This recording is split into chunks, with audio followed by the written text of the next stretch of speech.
Tanishq jewellers Ajmer पहले से भी बेहतर सेफ्टी के गोल्ड स्टैंडर्ड्स के साथ तैयार हैं आपके आगमन के लिए। सुंदर आभूषण और बेहतरीन कलेक्शन के लिए आज ही अपॉइंटमेंट बुक करें। Visit Tanishq jewellers, India motor circle, Ajmer.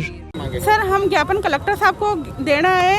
हमने एक बार नहीं कई बार ज्ञापन दे चुके हैं। इसमें हमारी भी कोई भी सुनवाई नहीं हुई है। और आशा इतना काम करने के बाद में, कोविड में इतना काम करा, सैम्पलिंग है सर, प्रेगनेंसी वुमेन, सारे में इतना काम करने के बाद में हमारी कोई भी सुनवाई नहीं होती है। जब हम बहिष्कार पे बैठते हैं तो हमें दिया जाता, कार्रवाई की जाती है कि तुम्हें हटाया दिया जाएगा, ये वहाँ ऐसे तुम्हारी और नई आशाओं को लिया जाएगा। जब हमने ड्यूटी करी जब तो किसी ने कुछ नहीं बोला। उसके बाद में भी हमको ये मिला, ये तो नहीं है कि नहीं उनका इसको परमानेंट किया जाएगा या मानदेय में बढ़ोतरी जाएगी, हमें निकालने की धमकी मिलती है। और हमें आज ज्ञापन से ये आज फिर से ज्ञापन देना है कि हमें परमानेंट किया जाए, जिसमें आशा सहयोगिनी की सैलरी 18,000 पे जाए, क्यों किया जाए। एंड हम ये बोलेंगे कि गहलोत साहब से कि हमने काम नहीं करा। 2700 रुपये में कौन ऐसे सामने लाकर खड़ा कर दो जो कौन सा कोविड में काम करेगा। हाँ, हम इसी चैप्टर में आज भी हमने यही बताए गए हैं कि जिसमें हमारा एक कर्मचारी घोषित किया जाए। बस यही दो विभाग है जिसमें केंद्र एंड राज्य सरकार, जो एक ही विभाग में किया जाए, क्योंकि हम दो विभागों में से काम मांगा जाता है। जैसे हम बहुत ज़्यादा परेशान हो जाते हैं। एक विभाग कहता है ये हमारा काम नहीं करा, वो विभाग कहता है हमारा वो काम नहीं करा। इसलिए फर्स्ट तो हमारे एक विभाग में किया जाए, दूसरा हमें कर्मचारी घोषित किया जाए। और मेरा रेगर विराटनगर आशा सहयोगिनी 1600 के अबव मतलब आशा सहयोगिनी है।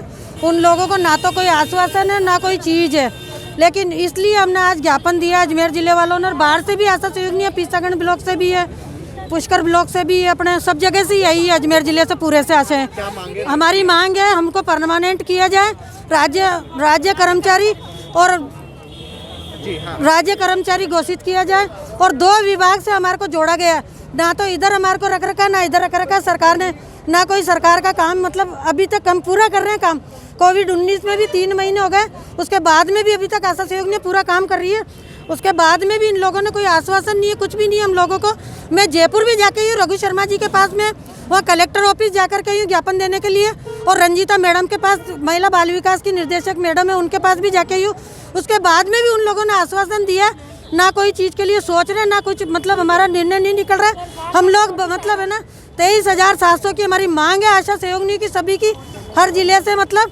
और इन लोगों ने ये सोच रखा है, आशा कुछ बोलती नहीं है, लेकिन हमने ये सोच रखा है कि हमारे को तो एनएम का दर्जा दिया जाए। अगर नहीं होता है तो फिर क्या करेंगे? हम लोग अगर नहीं होता है तो हम लोग आगे के लिए तैयार हैं, आंदोलन करने के लिए। सारी आशा सहयोगिनी है, जिस तरह से गुजर विभाग ने कर रखा ना, उसी तरह से इस विभाग की हम 12 बजाएंगे, क्योंकि 12 बजाने के ऊपर अब तुले हुए हम, क्योंकि हम लोगों का इतना गला काट दिया सरकार ने।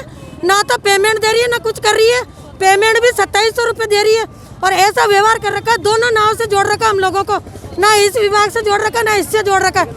और हमारे को तो हम तो ये सोचते हैं कि आशा सहयोगिनी के पद पे रहने के बाद में एनएम के लिए हमारे को ट्रेनिंग के लिए 2 साल की भेजा जाए। मेरा नाम राधा सैनी है, मैं कुंदनगर आंगनबाड़ी से हूँ।